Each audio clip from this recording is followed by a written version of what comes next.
The next, give reason. Krebs cycle is also known as citric acid cycle. काय question है? Krebs cycle is also known as citric acid cycle. Citric acid किंवा citric acid असं पण pronunciation होतं. बघा, Krebs cycle जे आहे, या Krebs सायकलला सिट्रिक ऍसिड सायकल असं पण का म्हणता येतं? कळतंय? Sir Hans Krebs proposed this cycle and hence it is called Krebs cycle. म्हणजे हे जे सायकल कसं चालतं हे पहिल्यांदा कुणी सांगितलं? सर हॅन्स क्रेब यांनी सांगितलं, म्हणून याला नावच देण्यात आलं क्रेब्स सायकल. फर्स्ट पॉइंट कळला असेल बघा. Sir Hans Krebs proposed this cycle and hence it is called Krebs cycle. Second one, these are series of cyclic chain. ही एक सिरीज आहे. कुठली सिरीज सांगितलं? सायक्लिक चेन, म्हणजे चक्राकार चालणारी अशी सायक्लिक अशी चेन आहे. रिएक्शन विच बिगिन्स विथ, या रिएक्शनला स्टार्ट कशाने होते? ऍसिटिल कोएन्झाइम ए पासून स्टार्ट होते. कोणते? ऍसिटिल कोएन्झाइम ए पासून स्टार्ट होतं. Which act with molecules of oxaloacetic acid. कुणावर रिएक्शन होते? ऑक्झॅलो ऍसिटिक ऍसिड याच्यावर रिएक्शन होते. आणि थर्ड पॉइंट बघा, the first molecule formed in this reaction is called citric acid. म्हणजे या रिएक्शन मध्ये जो पहिला पदार्थ जो तयार होतो बघा, the first molecule form in this reaction is of citric acid.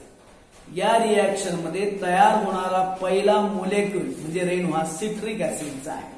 Therefore Krebs cycle is also called citric acid cycle. कळतंय? कारण हे बघा, या सायकल मध्ये पहिलं जे तयार होतं ना मोलेक्युल हा सिट्रिक ऍसिडचा आहे, म्हणून त्याला सिट्रिक ऍसिड सायकल असं पण म्हणता येतं. सायट्रिक ऍसिड चक्र असं म्हणता येतं. नेक्स्ट आहे, oxygen is necessary for complete oxidation of glucose.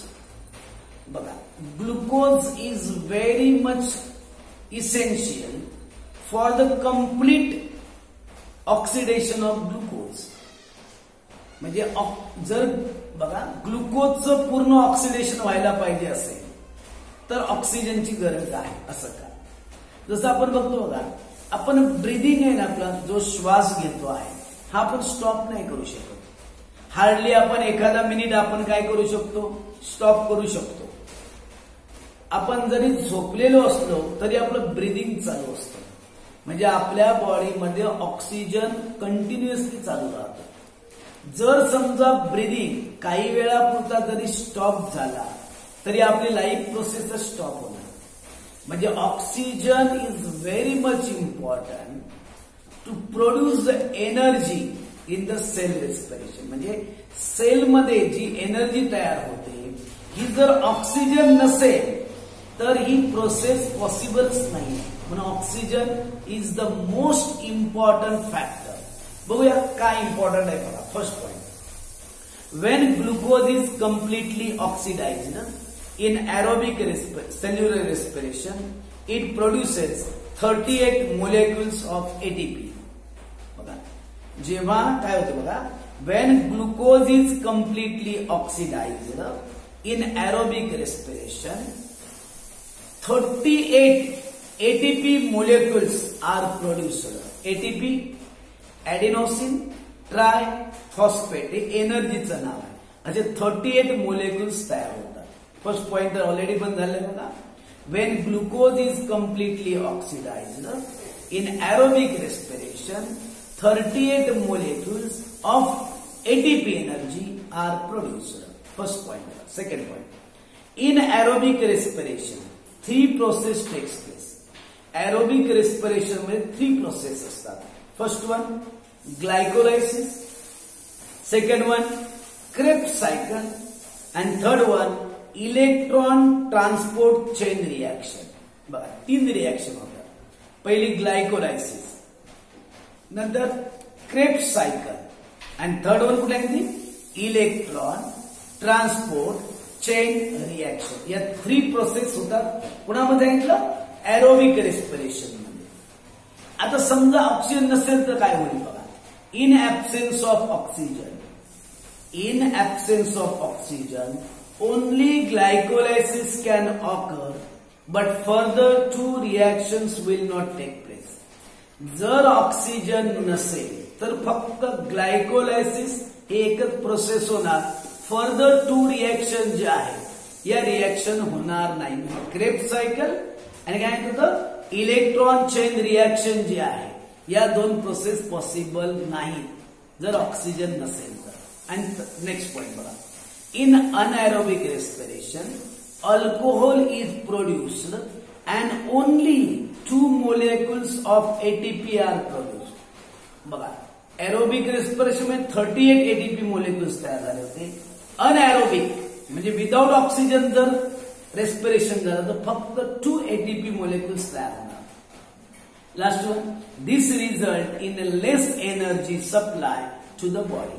मग त्यामुळे आपोआपच काय होणार ऑक्सिजनचा जो सप्लाय आहे ना तो आपोआपच लेस होणार कमी होणार आहे.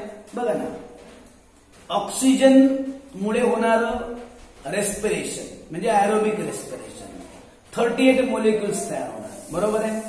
अनएरोबिक रेस्पिरेशन म्हणजे without oxygen only 2 ATP molecules are form. It means in aerobic respiration the less energy supply will produce. That's why oxygen is necessary for the complete oxidation of glucose. म्हणून तर लक्षात घ्या oxygen हा जर नसेल तर oxidation ग्लुकोजचं oxidation होणारच नाही. लाईफ प्रोसेस स्टॉप होणार आहे. म्हणून ऑक्सिजन हा खूप महत्वाचा घटक आहे. लक्षात घ्या जर या क्रिया व्हायला पाहिजे असतील श्वसन क्रिया व्हायला पाहिजे असेल तर ऑक्सिजनची गरज आहे. जर ऑक्सिजन नसेल तर फक्त 2च ATP चे रेणू तयार होणार म्हणजे एनर्जी खूप कमी असणार आणि त्यामुळे ऑक्सिजन खूप महत्वाचा आहे. त्याच्यामुळे अजून एक लास्ट गिव्ह रिझन बघा. एक sometimes higher plants and animals to perform anaerobic respiration. बघा काय सांगितलं sometimes higher plants and animals also perform anaerobic respiration. म्हणजे काय हायर प्लांट्स अँड एनिमल्स म्हणजे काय जे उच्च वर्गीय आहे जे मोठे प्राणी आहे. उच्च वर्गीय प्राणी वनस्पती सुद्धा अनएरोबिक रेस्पिरेशन करावं लागतं त्यांना. असं का होतं कारण ऑलरेडी आपण पाहिलं बघा या जे हायर प्लांट्स अँड एनिमल्स आहेत यांच्यामध्ये एरोबिक रेस्पिरेशन मेनली होतं. पण अनएरोबिक का करावं लागतं बघा. First point respiration is an energy yielding process. Energy yielding process म्हणजे एनर्जी मिळवण्याची प्रोसेस आहे. And takes place by the oxidation of food stuff. Food stuff म्हणजे आपण जे अन्न खाल्लेलं आहे त्या अन्न पदार्थापासूनच म्हणजे ते ग्लुकोज मध्ये जे कन्वर्ट झालेलं आहे त्यापासूनच आपल्याला एनर्जी देण्याचं काम होतं रेस्पिरेशन मध्ये. एवढं तर आपल्याला माहितीये. बघा respiration is an energy yielding process and take place by the oxidation of food stuff. Food stuff म्हणजे जे आपण फूड इनटेक करतो आहोत त्याच्यापासून त्याचंच ऑक्सिडेशन होतं आणि आपल्याला एनर्जी मिळते. First point. Second point higher plants and animals require oxygen in order to respire aerobically. म्हणजे एरोबिकली जर रेस्पिरेशन व्हायचं असेल तर ऑक्सिजनची तर गरज असते. पण बघा third point however in conditions where oxygen is depleted म्हणजे कमी झाला असेल in less quantity. मग काही वेळा जर समजा ऑक्सिजन कमी पडत असेल तर काय करणार आहे बघा. However, in condition where oxygen is depleted, these organisms perform anaerobic respiration to obtain energy. मग अशा वेळी अनएरोबिक रेस्पिरेशन होते. मी त्याविषयी एक्झाम्पल तुम्हाला देताना सांगितलं होतं बघा. जेव्हा आपण खूप पळतो किंवा बराच जिना किंवा आपण जिना चढून वरपर्यंत जातो आपले पाय दुखायला लागतात. किंवा खूप पळल्यानंतर पाय दुखतात, ह्याला पण कारण काय माहितीये का, आपल्या मसल्समध्ये अनएरोबिक रेस्पिरेशन होते. कारण बघा ना, आपण पळताना बघा आपल्याला धाप लागते, आपण नाकाने पण हवा घेतो, तोंडाने पण हवा घेतो. असं का होतं? आपण रनिंग जेव्हा करतो, पळतो, तेव्हा आपल्याला का धाप लागते? कारण लक्षात घ्या, जेव्हा आपण पळतो, रनिंग करतो, तेव्हा आपल्याला जास्त एनर्जी लागते. मग एनर्जी मिळणार कुठून? फक्त नाकावाटे आपण जर एअर घेतली तर ते लिमिट येतं, म्हणून तोंडाने पण आपण हवा घेतो बघा, आणि बऱ्याच वेळा धाप लागते बघा, कारण एनर्जी जास्त लागते. मग अशा वेळी काय होतं, जेव्हा आपण खूप वर चढून जात असतो ना, तेव्हा मसल्स काय करतात, अजून एक्स्ट्रा एनर्जी मिळवण्यासाठी अनएरोबिक रेस्पिरेशन करतात. त्यामध्ये काय होतं, लॅक्टिक ऍसिड तयार होतं म्हणून सांगितलं होतं बघा, आणि ते लॅक्टिक ऍसिड पायामध्ये काय होतं, त्या ब्लडमध्ये साठून राहतं. त्यामुळे आपण तो पायात गोळा आला, पिटके आले असं म्हणतात, पायात त्या ठिकाणी दुखायला लागतं, पण थोडा वेळ रिलॅक्स झालो की पुन्हा ओके होतं. म्हणजे ही अनएरोबिक रेस्पिरेशन आहे. म्हणजे माणसामध्ये सुद्धा अनएरोबिक रेस्पिरेशन होते, रेग्युलरली नाही होत, पण कधीतरी करावी लागते. समजला पॉइंट? बघा, in condition where oxygen is depleted, these organisms perform anaerobic respiration to obtain energy. Last point, glucose is incompletely oxidized and a comparatively lesser amount of energy is obtained through anaerobic respiration.